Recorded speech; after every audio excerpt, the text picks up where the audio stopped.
by accident. I'm doing well, brother. How are you? I'm doing pretty good actually. Had the day off today, so I'm feeling like you know, like pretty relaxed still. You know, when you don't get any have any work to do, you kind of nearly activate your brain to get into that mode where you actually really feel alive. Yeah. I think it's going to be. We're about to see an incredible time where no one actually has to work again, which will be a lovely thing to experience. I think we'll be fighting over jobs. Doctors will be fighting over patients, and builders will be fighting for the chance to build because it'll all be done. You know. You know, I don't think builders will be fighting for a chance because obviously tradespeople are always going to be relevant in any kind of economic or political climate. I would argue that tradespeople will go the way of the blacksmith, back to an art form, no longer of a utilitarian purpose, and that all utilitarian purpose things of material nature will be automated. There's 3D printers now that are printing houses and bridges. There's fully automated robots that are building fully automated robots. There's quantum computers now that are capable of not just um, doing these tasks, but designing these tasks. I think it was Boeing gave a wall to a quantum computer between the cockpit and the air hostess lounge and said, all right, well, what can you do with this? Make this better. And the quantum computer designed it with heaps more strength, lighter, more efficient, blah, blah, blah, blah, blah, just this vastly improved Yeah, design. So yeah.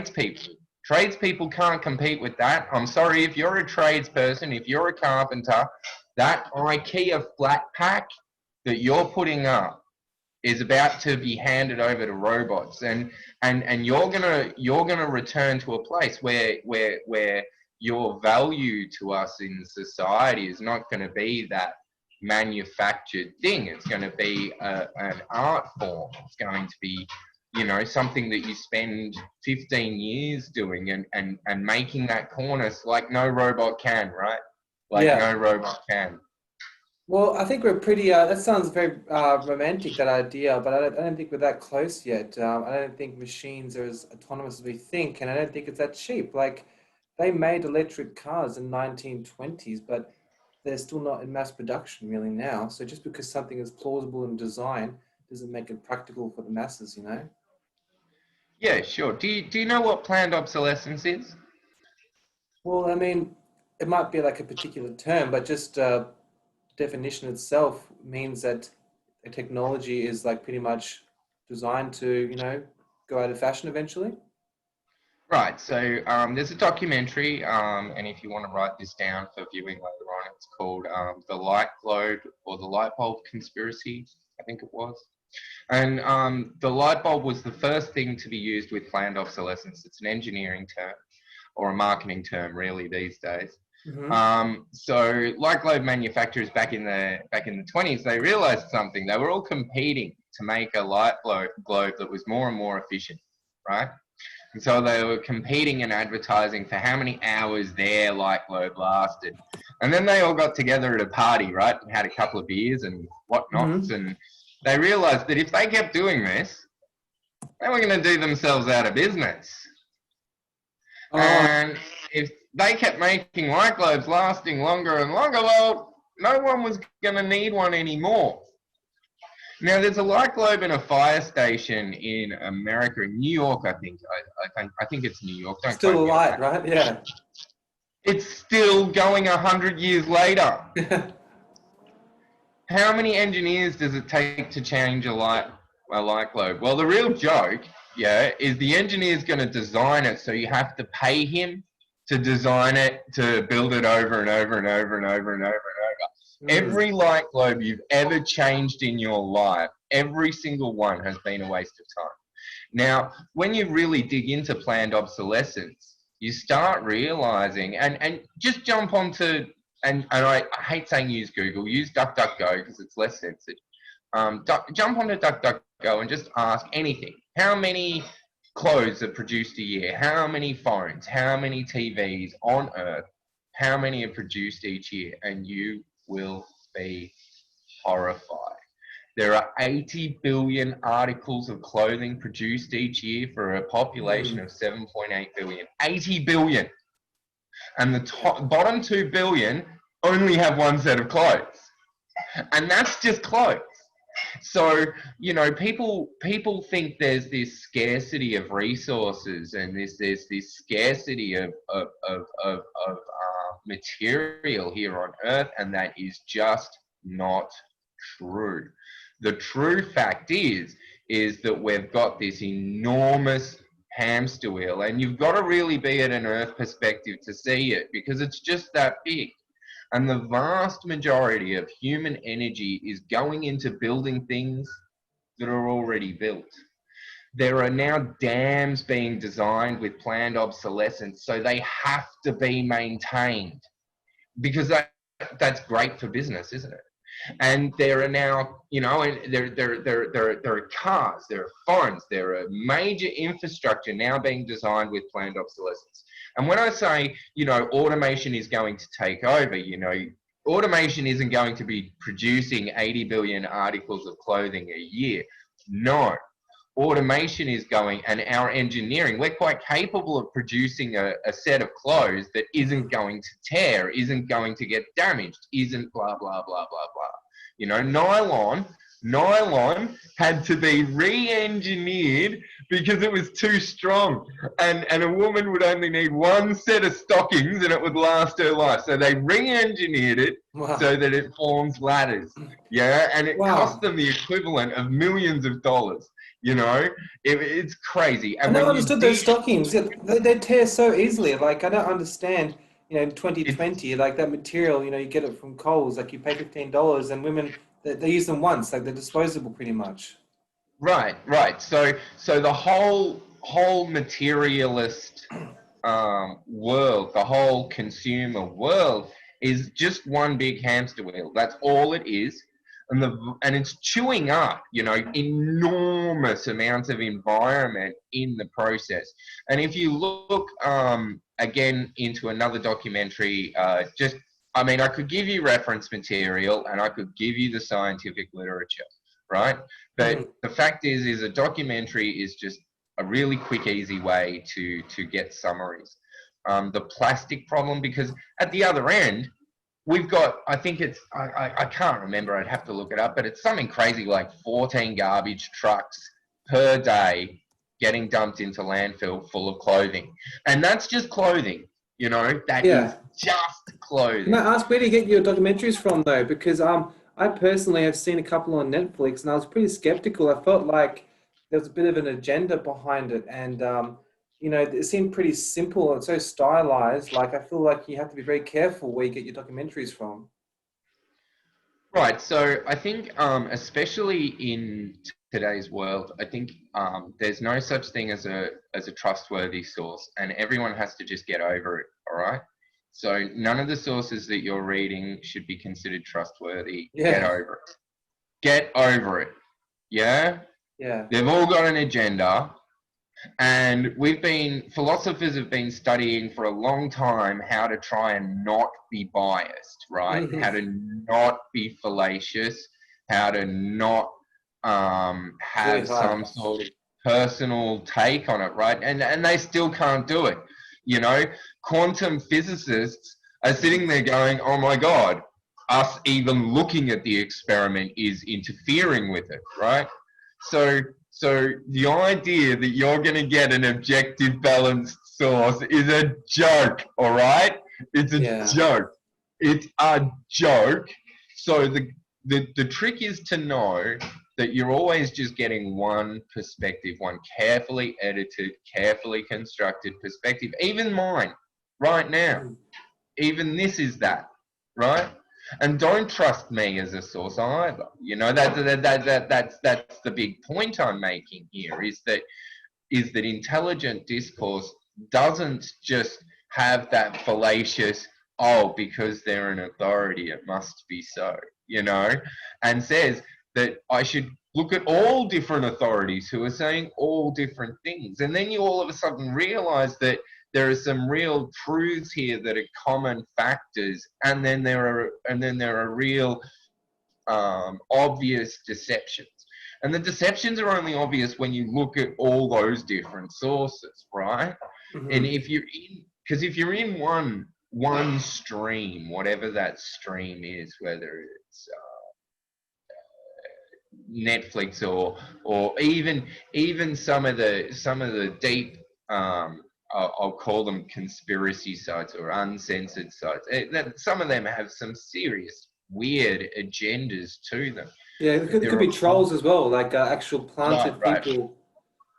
right. So, but when you sort of go and you look at the ideology of all these different groups from low key groups right through to extremists, you suddenly start realizing there are some real home truths here that all of them are talking about, and they're in opposition, all right, a lot of the time. And a lot of the time, they both have very, very valid points. Yeah, And that's just how we think, though. We're told to be competitive from school, like you had your teams. So we can only think in either my team or your team. So we get married to these ideas, and then we try and argue people and stuff. It's like, no, just because you're defending something, you don't have to take a ego hit if they prove something wrong on what you're saying. It's not they're not taking a poke at you. It's that idea that you held on to, that which should be morphed, because everything is always changing. Nothing is ever concrete except for gravity, pardon my pun. right, and even gravity's in question. If you there's a TED talk called it's banned. It's called the Science Delusion, and it's by Mr. Drake, and he's looked at the universal constants, and he's done massive studies into watching how these unvariable things are variating. And then there's science on the electric universe that says that gravity is actually just electromagnetism, and that's what it is. And that Electromagnetism. science is supported by a lot of literature. So it's not just a throwaway theory. It's got real validity.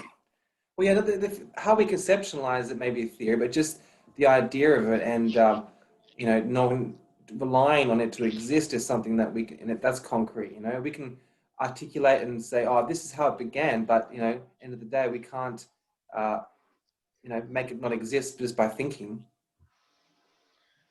Right. So there are there's evolution of perception and evolution of thought as well, and I think it's important. I think because when you look at physics is a really great example. Physicists are undergoing a really interesting time at the moment. I read an article not long ago that there's an advance in physics now every 2 weeks that completely disproves the old model of physics. So, Hmm. so if you're an up-to-date physicist, you literally have to be reviewing all of your standard equations and models every 2 weeks, which is crazy. So a Who physician can can't keep just up they with can't just that? do a degree like 10 years ago and think that they're still qualified. Like Right, right. Exactly. Because the entire field has changed. The entire field has changed so dramatically that what we know as physics, and you listen to quantum physicists. I just had a guy email me not so long ago who's doing, dark energy and dark matter and magnetic studies. And these guys are off tap, they're talking another language, and it's amazing to connect with them and to listen to what they have to say, because it's all very weird and it's all very out there, and these guys these guys are studying it, and when you go subatomic, things just wow, and yeah. Could you really and break down what's like one of the biggest changes in the physics industry, like that you're aware of? You know, because if it's changing every 2 years or something, or every 2 weeks, um, it must be like a huge news story that be coming out, and I'm concerned that there isn't enough emphasis in the media of progress in areas like physics that's had all this gastronomical advancement in the past few years. Shouldn't this be more in the public eye? Because I mean, I hear all about who Kim Kardashian's Right. dating, but I don't hear much about this this revolution that's happening in the physics industry. Right, and it's not just the physics industry; it's everything. I mean, the last 12 months of all the digital photos, all the photos that exist, 99% of them were created in the last 12 months, and that's been true for the last 10 years. Are you You serious? Are you know? saying in the last year there's Yeah, there's more photos? 99% of all the digital photos created were created in the last 12 months, and that's been true for the last 10 years. I can't even get my head around it. So you're saying that It's an exponential graph, so it's vertical, right? It's going vertical, yeah? you mean just there's incremental more every year? Or Right, are you right, saying exactly. but you're not saying that in the past 100 years there's been more in 2019 than there was 100 years before that. You mean No, just I'm saying of all the digital photos in existence that exist today, right? yeah, 99% of them yeah, were created in the last 12 months. okay, all right. Well, Because that's we've got more and more people are taking more and more photos of more and more things. More and more people have access to these technologies. More and more people are doing it. And that's been true for the last 10 years, right? yeah, So it's almost vertical, and physics is doing the same thing. Physics is doing the same thing, and so is everything else. But we've hit this place, right, in our technology, and you're saying, why aren't we seeing it in our shops? Why aren't we seeing it all the time? Well, talked to about, be yes, honest, we've hit this place where most of our technological advances now are dual tech. And when I say they're dual tech, I mean these technologies, some of them can be used for amazing good and for amazing harm. And um, also, a lot of these technologies, they challenge um, long-standing institutes and long-standing corporate interests, hmm, which don't want to see such improvements in the marketplace because you know that's going to be bad for business. And I mean the nature of the withheld and suppressed technology is staggering. When you start digging, you start realizing, oh, holy shit, this is you know that movie Elysium, yeah, where there's that thing in the sky and down on Earth it's all shit, but then up on Elysium they've got med beds and crap and blah and blah and blah. That's not a joke, yeah. yeah. That isn't actually a joke. That's actually only scratching the surface. It makes you think. I mean, like, if electric cars were around in the 1920s and we had mobile phones, for almost 20 years, like smartphones, the technology must have been evolving at a rate that we can't even comprehend, but we're not in the limelight. Like, just the average person on a 9 to 5 job, like, on, working class person, middle class, does not uh, even put it in their thoughts. Like, oh, I wonder what's been happening lately, in in rapid in developments. physics, Yeah. right? Right. And look, the average person with a 9 to 5 job hasn't just got a 9 to 5 job, Hmm. and saying and over the last I can't remember the stat. It's like 140 hours per year have been added to the work week over the last 20 years, over to the work year. So we have to work 140 hours extra per year from 20 years ago. Um, and when you start looking at work, it's not just work, is it? And think about it. We used to be a family with dad offered a factory job, Hmm. and he would be able to buy a house. And whatever your views on feminism are, mum was at home looking after the kids. So it was a single income family, and they could afford property if they were you know, decent about it. There was a time where that was a thing. Now we've got mum and dad working an extra 123 hours or whatever it is per year, and it's like the average meaningful attention that a child receives in Australia, the meaningful attention the average child receives from a parent is 20 minutes a day. Wow, 20 I minutes a believe that. day. That's nothing. And so these That's a slap people in are the working, face. right, these people are working their guts out for a family they never get to see or have any meaningful time with. So it's that hamster wheel. That hamster wheel is just this horror when you really see it for what it is.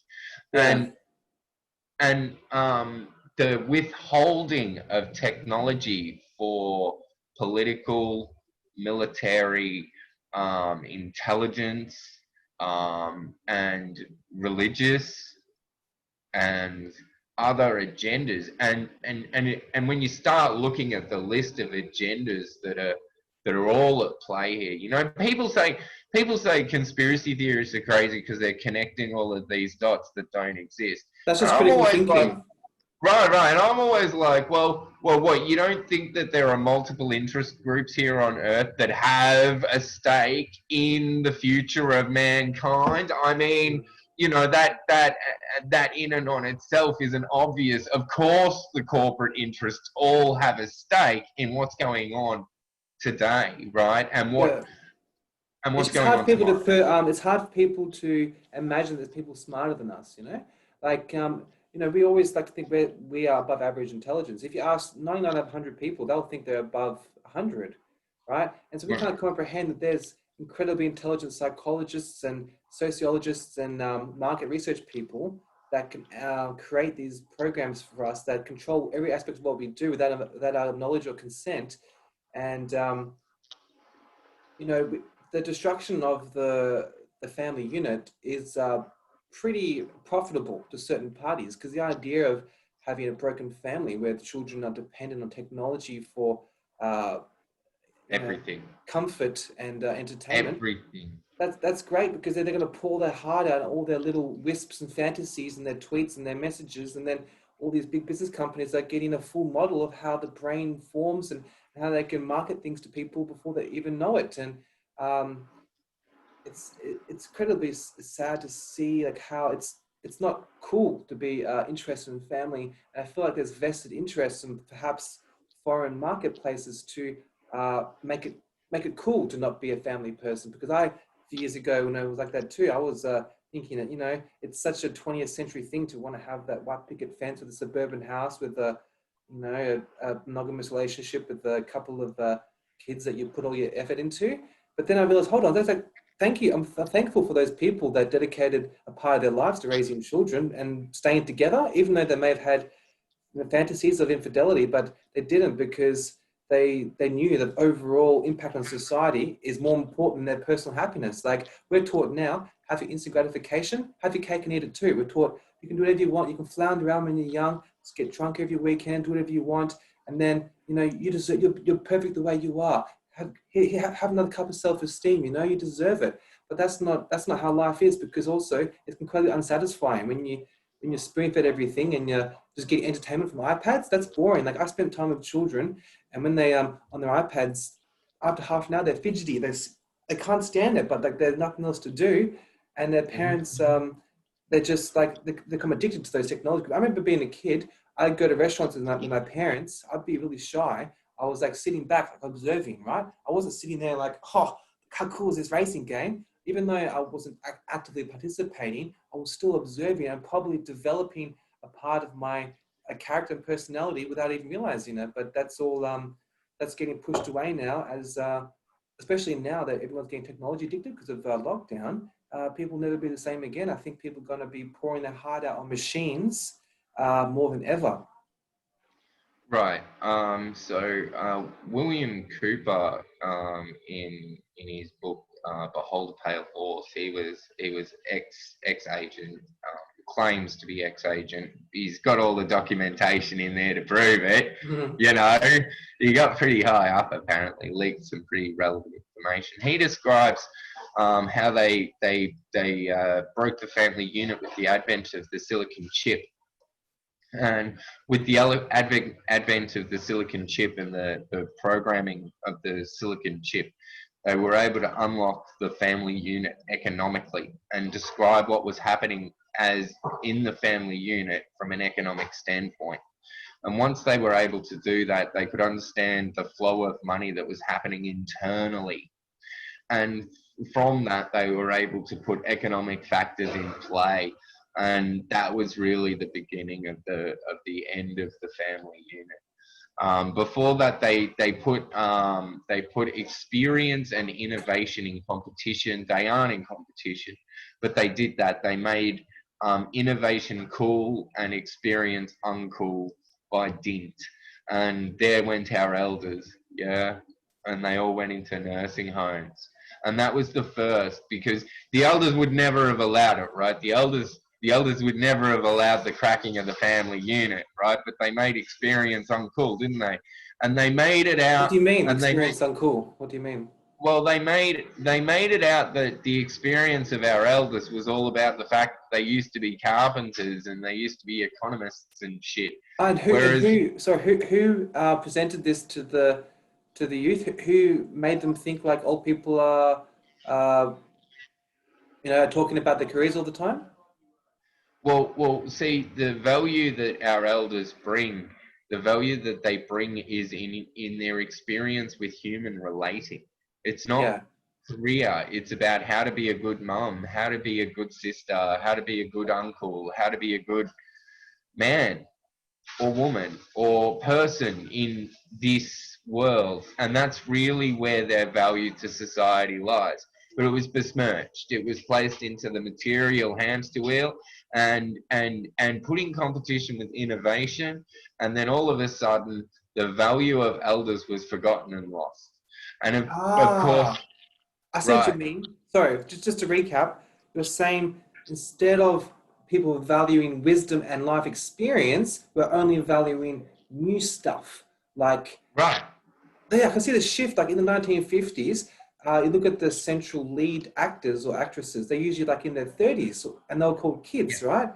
And then they always looked up to the to the older character in their 50s. Whereas now, the ideal age is seen like 18 to 21, and youth and that beauty of youth is seen as the highest priority. But when you're 21, you're floundering around, your mind's like a flower, you're not even fully formed. That's not the greatest time. I can tell you now that I've gotten exponentially happier a lot since the age of 21 into my late 20s because I think when you have more wisdom, you can actually comprehend things and it's actually life's more enjoyable. And so do you think this was actually programmed to make us value innovation over experience? well, the concept wasn't was to remove the elders, because once the elders were removed and once family value was, once it wasn't about relating, because and when was the last time you had a conversation about human relating, and what is that? Like, what actually is human relating? You know, I'm sure you've had conversations about relationships. Mhm. Have you actually had a conversation about what a relationship really is, though? You know, and the differences between them, and because, you know, like, uh the archetype of mother, you know, and the archetype of father is the same for all mankind. That beautiful parent is the same for all mankind. And we all have a take on that beautiful image, right? We all have a take on that beautiful image, and the elders hold the most information about that archetype and how we can aspire to be that, you know, how we can aspire to be that good uncle, Yeah, that good but you have to notice a human. big generation gap, like because people like young people now, Gen Y or Gen Y onwards to Gen Z, they are more entrepreneurial and they think they're more tech savvy. And so the baby boomers and Gen X, um, they can be a little more conservative and, they're not as cultured because like they kind of, had the less access to information from a young age. So they had more of a closed community, which is good because it Yeah. means they were probably scrutinized more by the local community, but it also means they had less access to different cultures and stuff. So I think that every generation always thinks the kids these days are no good. Like I read um, this article that even in the 1700s, academics were stating kids these days they have no respect for the elders. Like never changes. Again, this is like, and I'm lucky because you got to understand, I've lived in various communities all over. I've seen alternative ways of life that isn't in the burbs, Mhm. so I've seen how things can be different. And you know you want to know what the best teacher and minder of a 2-year-old is? I'm telling you, it's a 4-year-old. All right, I'm telling you, and the best babysitter for a 4-year-old is a 6-year-old. You know, and the best watcher and minder of a 6-year-old is a 10-year-old, and then a 14-year-old, and and on and on and up. And You're in basically in the saying, yeah, you very don't need to overthink it, right? You're better off having someone who's just like ignorance is bliss, like a 6-year-old looking after a 4-year-old. They're not gonna overthink and say, oh, did you watch PC correct cartoons, or have you Yeah, had your right, right, right, organic, the Goya beans today or something? It's like, well, come on, just right. we're kids, relax a bit. Right, exactly. And in these alternative communities, all the kids would just get together in this gaggle of kids and go around terrorizing and learning all from all the adults, and the adults loved it, you know? And and the knowledge and the information would filter down in the group, right? Oh, yeah, that's so important to have. Once Because people the raise your teens would kids. explain it, they would use language that the kids understood because they'd be using their own language. So in those communities, the idea of this generation gap is ridiculous. Because it doesn't exist there, right? There's this flow from beginning to end. There's none of that segregation. Yeah, I think There you're. is I think no you're right. I've been there brainwashed is no Gen because X or Gen Y in that community. There is no baby boomer and blah in that community. There isn't a millennial. There yeah, is a community. There's a community, and the kids are all watching out for each other. Whereas now we've got stranger danger. We've got oh, it's kids over the top. becoming Over the more and top. more isolated. More look, the kids know, right? The kids know that Auntie Kids know if Robin someone's is a not, freak. Yeah, and they know if someone's a freak, right? They know who the dangers are. They're not stupid. they have intuition, same as dogs. Right. But by isolating them, we make them so vulnerable because there's no one to tell, And I'm telling you that the 4-year-old is most comfortable talking to a 6-year-old, and then the information goes Trust me. up. Yeah, Right, there's similar exactly. level of intelligence. It's like people always go for mates who are in a similar bracket to them. They Yeah, feel yeah, feel yeah. confident people who are more similar. Obviously, a 4-year-old has nothing in common with a 20-year-old, but the 6-year-old, Right. yeah, they can relate. And So then the 6-year-old doesn't know how to deal, and they pass it up to the 8-year-old, who passes it up to the 14-year-old, who has a bit of a freak out and goes and gets mum and dad, right?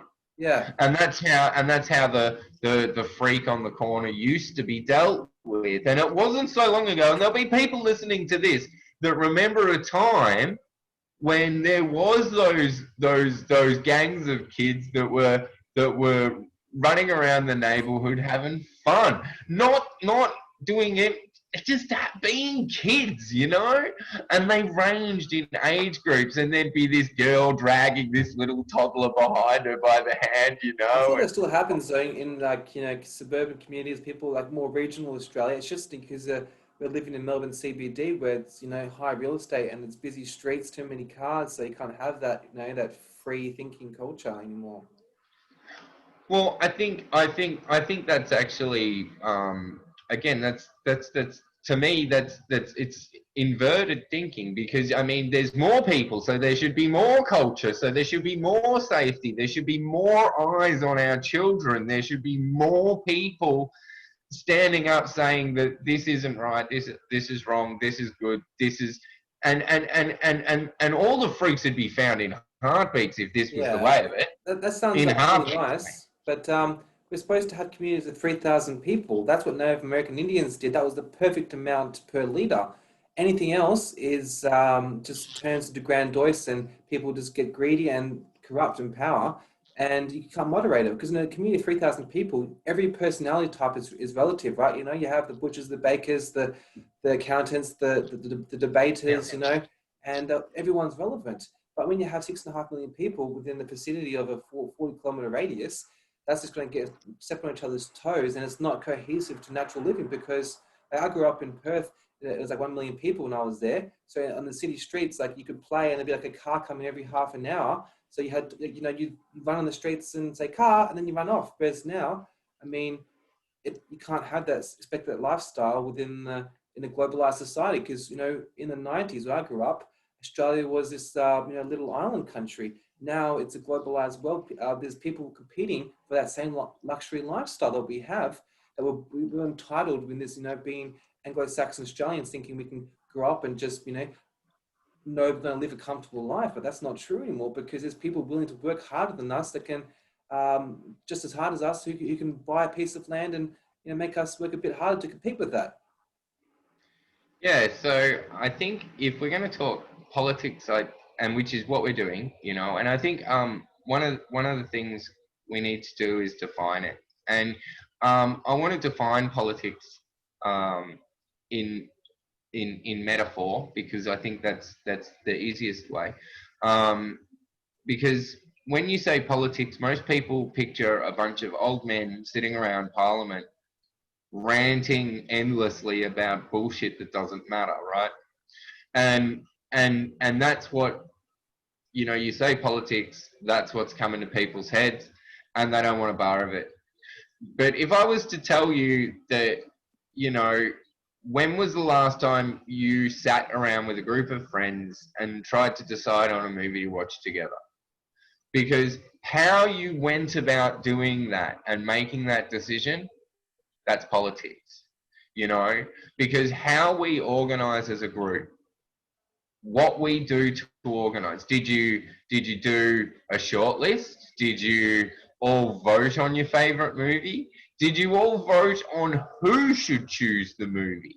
You know, what was the manner in which you as a group arrived at a collective decision? Because that's what politics is. And that can include 3 people, it can include 17 people, and it can include 7.8 billion, and in fact does. And it's not like we don't have politics happening all the time. We do. It's just that we've been taught that politics is a group of old men in Parliament ranting about shit that no one's going to be Oh, interested in. that's so true. You know, that really speaks to me, is that labels and terms and putting this so much stigma on the definition of a term, it really clouds our ability to conceptualize it.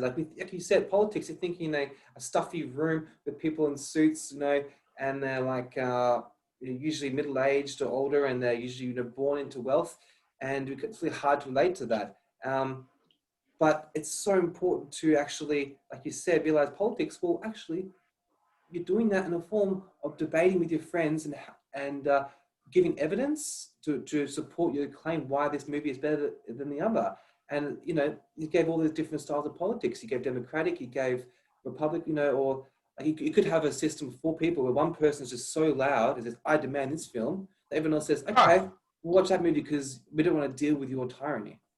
right. So and now you're talking about differences in politics, and let's keep it with something simple like choosing a movie, because choosing a movie is so unemotionally Relatable, yeah. involved. It's relatable. It's easy, right? So now, and I want to cut straight to the chase and go to solutions, because I'm all for solutions, you know. Hmm. And Yeah, you so I said want last to night on talk the about, phone, you're solution focused. Right, and I want to talk about a way we could all choose a movie together, you know, and let's say there's a group of us, right? Well, what about if everyone selected all the movies they might be interested in watching, as many as they like, right? And so everyone does that, and then there's all these movies selected. Now, everyone can go through and unselect any movie that they really don't want to watch, Mm-hmm. right? And now we're going to have some left, aren't we? Yeah? So you're And then saying, we can, let's say you got 4 people and you choose 6 movies that you narrow it down to, and then you have to screw it down to like 1 or 2 at the end, right? right. And you can see how everyone's had a say now, right? I think another dimension to what your point would be, okay, so 4 people choose 6 movies, and then to make it democratic, uh, you have to switch. So you choose out of the other person's favorites, 2 of the 6, two they chose. Well, imagine there's 4 people, right? And we all choose 3 movies each, Yep. right? That we'd be happy to watch. Mm-hmm. So that's a total of 12 movies, Yep. right? And then we each get to choose 2 movies that we really don't want to watch. Okay. Yeah? Mm-hmm. And then we could have a vote on